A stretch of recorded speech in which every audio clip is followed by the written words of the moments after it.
¿qué haces, hija? Dice, papá, estoy rellenando esta circunferencia. Noto su cara de crispación, su tensión, su falta de disfrute. Y le dijo, ¿qué pasa? Te noto... Papá, es que no me puedo salir del redondel. No me puedo salir. ¿Y por qué no? Porque no me puedo salir. Porque me han dicho que no me puedo salir.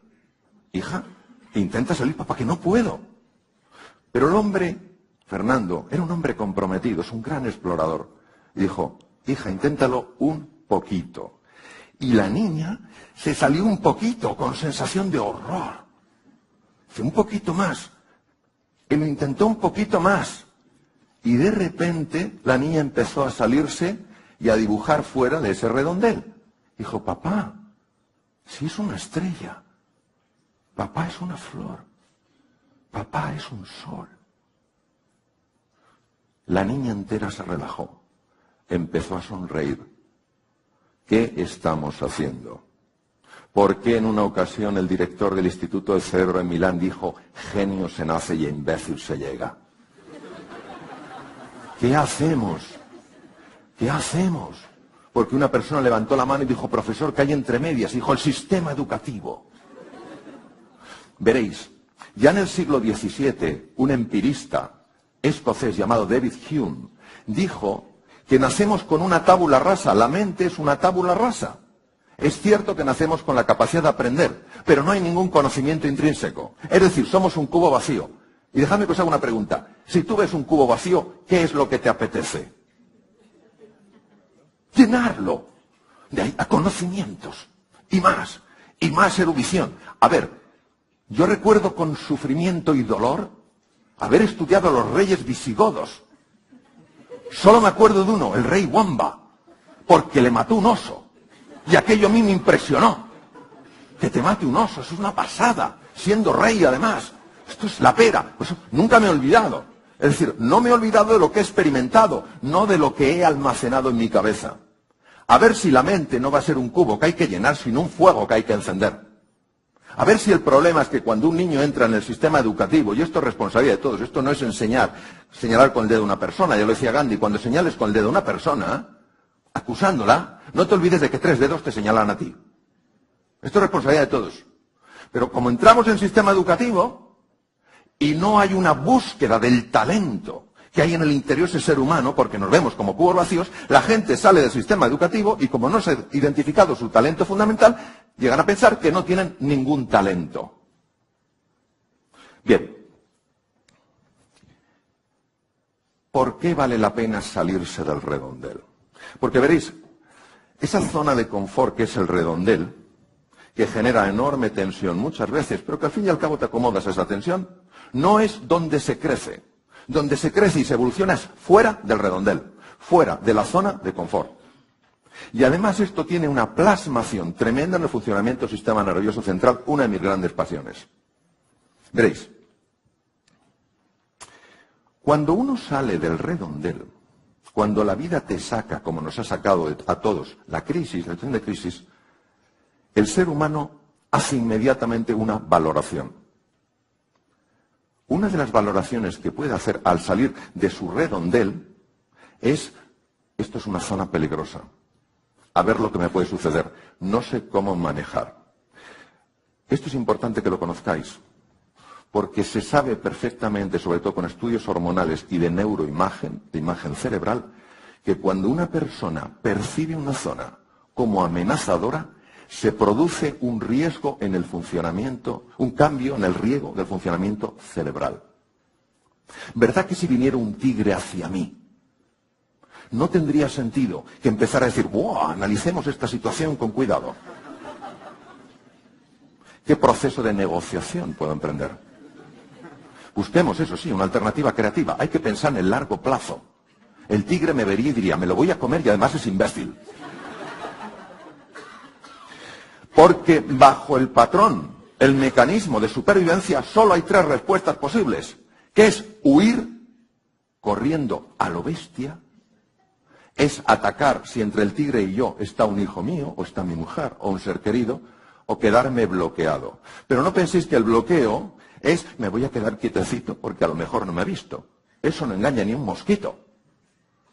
es una parálisis absoluta. Esas tres reacciones tienen sentido ante un depredador, porque a lo mejor me ve paralizado, en mi caso me salvó la vida en la selva del Amazonas de un jaguar, y no me atacan. Tal vez me confundió con un tronco, o tal vez me encontró correoso, no lo sé. Pero el caso es que no me comió. Bien, pero fijaros, esos tres mecanismos, atacar, ponerte irascible, ponerte agresivo, ponerte violento, quedarte bloqueado o huir, no resuelven nada cuando estás fuera del redondel. Sin embargo, si cuando estás fuera del redondel dices, estoy fuera del redondel, me siento inquieto, es normal, he salido de mi zona conocida, pero seguro que hay algo de valor aquí, se activa de manera natural otro mecanismo llamado mecanismo de adaptación. Y os voy a decir lo que se ha demostrado con el mecanismo de adaptación. Yo tengo 55 años. Y hace 37 que entré en la Facultad de Medicina. Y recuerdo muy bien mi paso por psicología. La personalidad de un ser humano está definido a los 7 años de edad.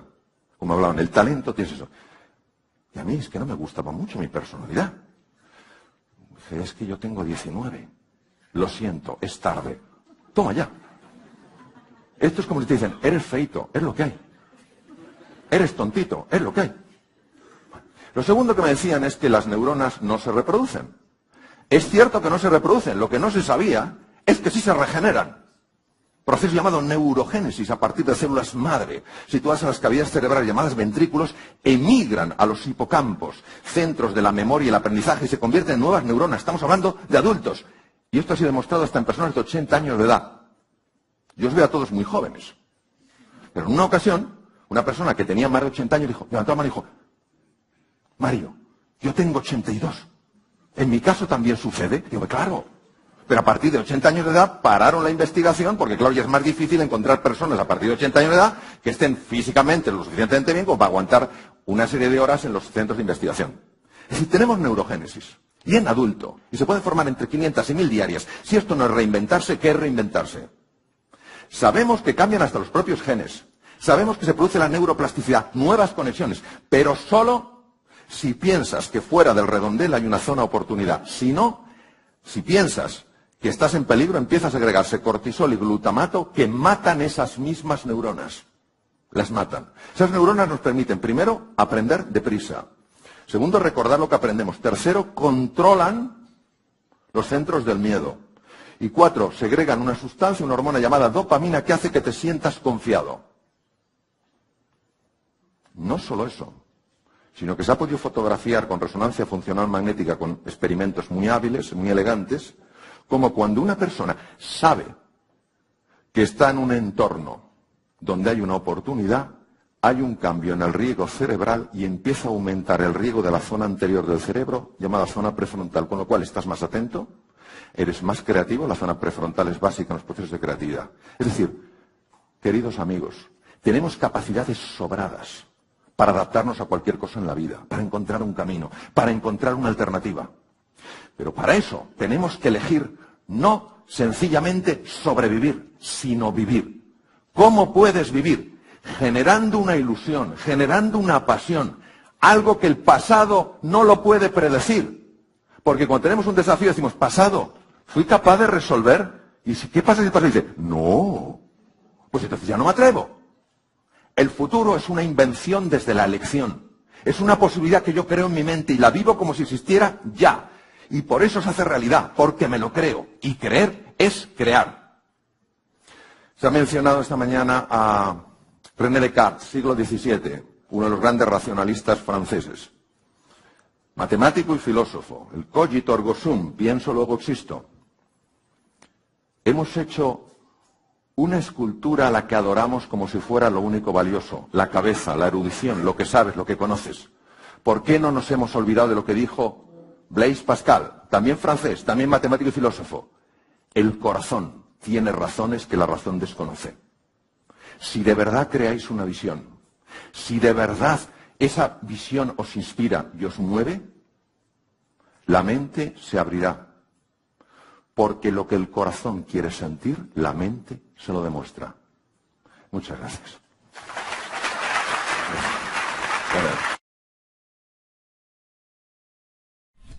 En una ocasión a Albert Einstein le hicieron la siguiente pregunta. Profesor Einstein, ¿Qué haría usted si le dijeran que el mundo va a ser destruido en 60 segundos? Contestación de Einstein. Pasaría los primeros 59 segundos haciéndome una pregunta y el último contestándola. Sorprendente, ¿no? ¿Qué pensaría ese periodista diciendo, pero bueno, póngase usted en marcha, haga algo?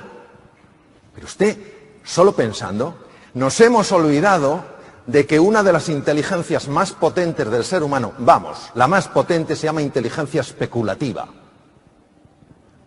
No parece que produzca nada, pero permite entenderlo todo. Y eso exige reflexión, paciencia, tranquilidad. Nos hemos convertido en el Homo faber, el hombre, el ser humano que hace. ¿A dónde vas, Mario? No lo sé. No tengo tiempo para pararme a pensarlo. Ya he hecho una cosa, bueno, tengo que hacer otra. Párate, no, 3, 4, 5. Hay que dejarse envolver por la pregunta. Que la pregunta nos toque en nuestro núcleo. Es la base del coaching cuando es potente. Preguntas que nos toquen el núcleo, que nos obligue a meternos dentro, a reflexionar y decir, ¿qué significa esto en mi vida? Las preguntas tienen la capacidad de abrir nuevos espacios en la vida. Empiezan a aparecer caminos que no sabíamos que existían. Vamos a hablar de un concepto sumamente potente en el ser humano que se llama la visión de lo posible. No la visión de lo razonable, sino la visión de lo posible. Y para acceder a la visión de lo posible hay que hacerse preguntas que no nos hayamos hecho nunca antes. Y yo os traigo algunas de esas preguntitas. ¿Quién es responsable de nuestra felicidad y de nuestro futuro? ¿Qué pasaría si el futuro fuera una elección? ¿Un aburrimiento? ¿Un aburrimiento? Fantástica contestación. Vamos a encontrarnos con una cosa que no es sencilla de ver para un ser humano, que es que le pongan un espejo delante. En una ocasión Emerson dijo, la verdadera misión de un amigo es ponerte delante un espejo en el que puedas ver toda la nobleza que hay en tu interior. Ahora, este espejo tiene dos partes, y lo primero que vamos a ver no sé si va a ser agradable de ver. Considero que es profundamente necesario. Porque si pensamos que somos responsables de nuestra felicidad y de nuestro futuro, y aquí prácticamente el 100% ha levantado la mano, es que nos estamos autoengañando en nuestra vida. El autoengaño es cuando uno se cuenta a sí mismo, a sí misma, una mentira y se la cree. Y se la cree tanto que ya no le parece una mentira. Todo el mundo ve que es una mentira, menos la persona que se ha contado la propia mentira, para la cual la mentira es verdad. ¿Vivimos de acuerdo a lo que pensamos y a lo que decimos? Porque si yo creo que soy responsable de mi felicidad y responsable de mi futuro, no tiene sentido que siga echándole la culpa a mi jefe. Puedo decir que no están haciendo lo que tendrían que hacer para facilitarme el camino. Por supuesto. Que no están tomando responsabilidad en algo donde tienen una obligación moral. Por supuesto. Pero no puedo hacerles responsables de mi felicidad. Porque acabáis todos de decir, prácticamente todos y todas, que depende de vosotros y vosotras. Luego quiere decir que el ser humano vive profundamente en la inautenticidad. Se está autoengañando. Y más vale que despertemos porque es urgente despertar. La vida nos está pegando cada bofetada, que o despertamos o la siguiente bofetada va a ser un puñetazo.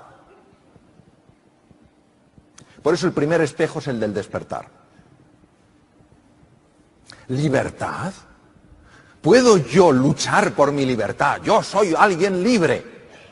Cuando no estoy viviendo de acuerdo a lo que pienso, cuando pienso que la responsabilidad sobre mi futuro y mi felicidad es mía y no vivo de acuerdo a eso, ¿cómo puedo sostener que soy libre? No soy libre. No soy libre si sostengo eso. Porque entonces es mi jefe el responsable de mi felicidad, es mi mujer, es mi marido, es mi situación económica, es mi trabajo. Luego esto es inauténtico. Vivimos autoengañados y necesitamos despertar a esta mentira global, porque genera mucho daño y sufrimiento al ser humano. ¿Qué es la verdad? La verdad es la realidad. Se impone antes o después, la realidad siempre se va a imponer.